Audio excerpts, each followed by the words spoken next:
반갑습니다.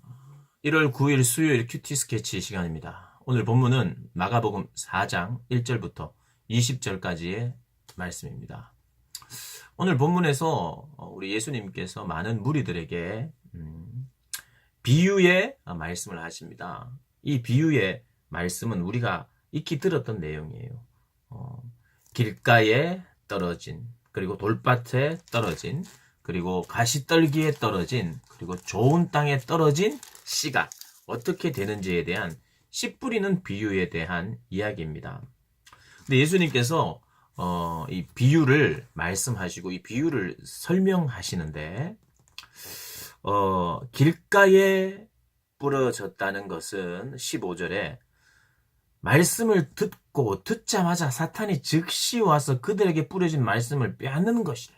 말씀이 그들에게 녹아 들어가기도 전에 듣자마자 사단이 다 뺏어간 경우, 이런 경우가 어떤 사람들이냐 하면은 유대 지도자들이라고 했습니다. 유대 지도자들은 예수님의 이야기를 듣고 뭔가 변화가 되고 감동을 받고 그래서 따르고 싶은 이런 사람들이 아니고 듣자마자 요건 문제가 있다.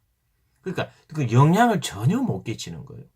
뭐 기쁨이 있다든지 막 질림이 있다든지 이런 게 전혀 없는, 예수님의 말씀을 듣자마자 사단이 다 뺏어가가지고 예수님의 말씀에 영향력이 전혀 없는 그런 사람들의 마음의 상태라고 볼 수 있습니다. 그리고 돌밭에 뿌려진 경우, 돌밭은 말씀을 들을 때는 즉시 기뻤다는 거예요. 말씀을 들을 때 좋았다는 거죠.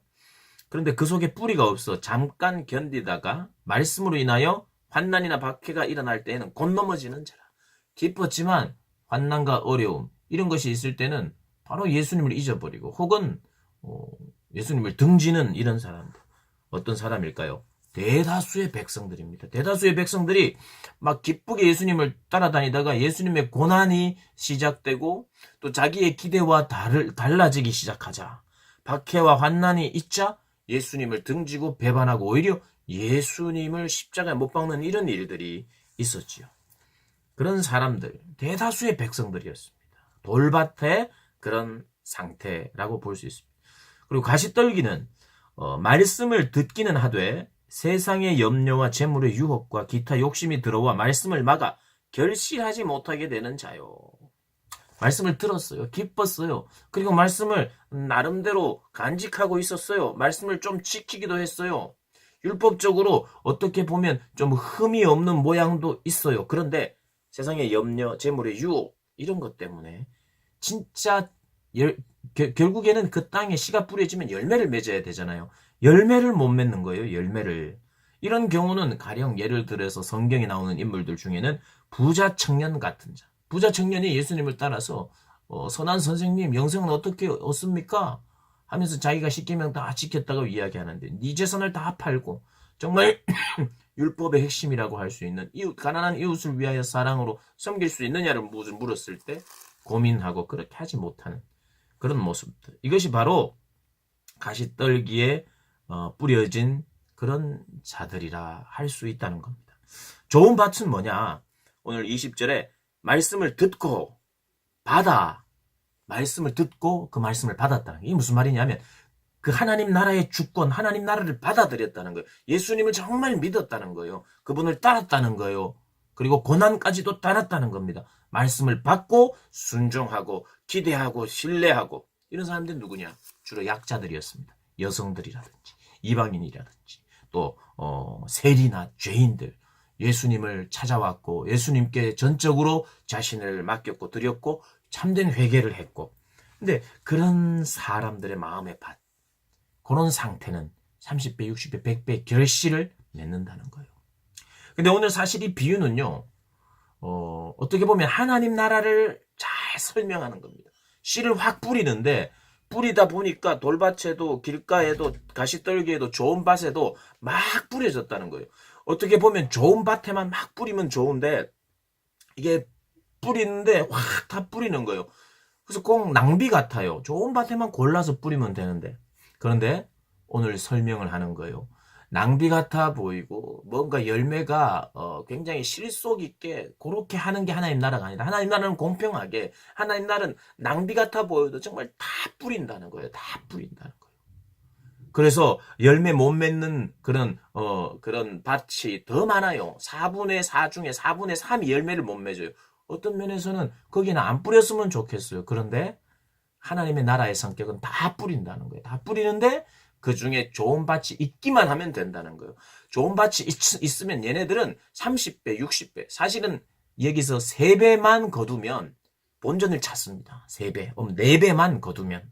그런데 좋은 밭에서 30배, 60배, 100배 어마어마하게 열매를 맺는다는 거예요. 그러니까 낭비 같아도 그게 진짜 낭비가 아니다. 좋은 밭만 만나면 된다. 하나님 나라는 그렇다. 소수를 통해서 좋은 밭, 소수를 통해서 하나님의 나라는 정말 왕성하게 나타나고 드러난다. 이런 것은 하나님 나라의 성격도 설명해 주는 내용입니다.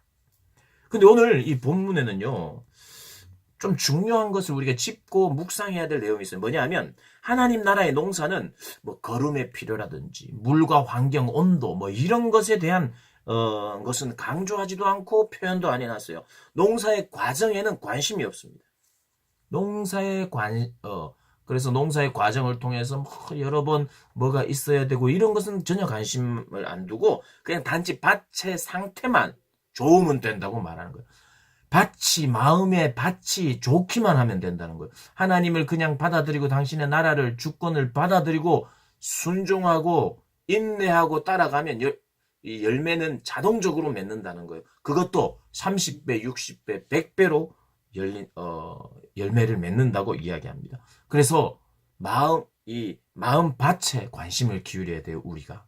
농사를 어떻게 하고 열매를 어떻게 맺어갈지, 열매를 어떻게 예쁘게 할지, 어떻게 거름을 뿌릴지 이런 생각을 할 필요가 없어요. 그냥 내 마음의 상태, 좋은 마음의 밭은 오직 그분을 있는 그대로 받아들이고 순종하기만 하면 열매는 자연적으로 생긴다는 거예요. 농사, 그 외의 모든 준비는 하나님께서 하신다는 겁니다.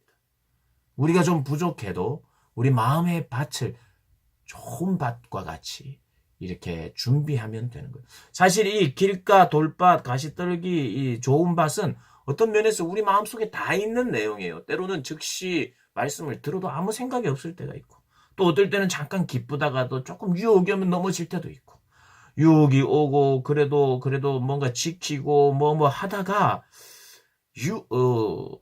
염려와 재물의 유혹이 오면 욕심이 오면 또 우리가 넘어지는 우리 마음 전체를 다 대변하는 밭이기도 해요. 그런데 오늘 본문을 읽으면서 그렇구나. 길가가 되면 안 되겠다. 돌밭이 가시떨기가 되면 안 되겠다. 좋은 밭이 돼야 되겠다. 그렇구나 하고 끝나면 진짜 끝입니다. 자꾸 생각해야 돼요. 나의 마음의 밭은 어떠한가. 내 마음의 밭의 상태를 생각해야 됩니다. 그리고 묵상해야 합니다. 되새겨야 합니다. 결실할 때까지 되새겨야 해요. 우리 마음의 본성은 계속해서 굳어지려고 해요. 계속해서 굳어지려고 합니다. 안 되네. 나는 뭐 이렇네 하면서 자꾸 굳어지려고 해요. 말씀을 묵상하고 읽고 기도해도 특별한 변화가 없을 것 같으면 자꾸 굳어져요. 그만하고 싶어요. 그런데 그 마음을 내버려 두면 안 돼요. 계속해서 생각합니다. 그러면서 하나님 나라를 진정으로 받아들이면 결국에는 열매를 맺게 되어 있어요. 그 열매가 적게 열리지 않아요. 30배, 60배, 100배. 아주 하나님의 나라는 소수를 통해서 일합니다. 결국 여러 사람들이 막 하나님 앞에 헌신하고 막 이렇게 일어나는 그것도 우리가 기대하든 해야 되겠죠. 그러나 그 시작은 언제나 소수입니다. 한 사람이면 충분해요. 어떤 면에서. 내가 그렇게 되면 돼요. 내가. 한 사람이면 충분합니다. 그 한 사람이 되시는 우리 선생님들, 우리 고등부 친구들 되시길 주님의 이름으로 축복합니다.